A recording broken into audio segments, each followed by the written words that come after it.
Hello guys. तो आज हम इस वीडियो में बात करने वाले हैं आहत सिक्के के बारे में। पुराने सिक्के तांबा, चांदी, सोना एवं सीसा धातु से निर्मित थे। प्राचीनतम सिक्कों को आहत सिक्के कहा जाता है।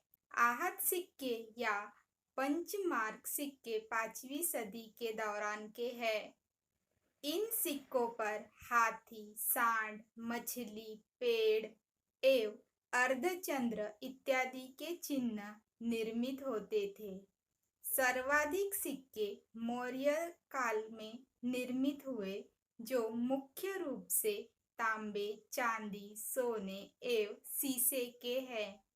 सातवाहन वंश के शासकों ने सीसे तथा गुप्त वंश के शासकों ने सोने के सर्वाधिक सिक्के जारी किए थे। सर्वप्रथम सिक्कों पर लेख लिखने का कार्य यवन के शासकों द्वारा किया गया था।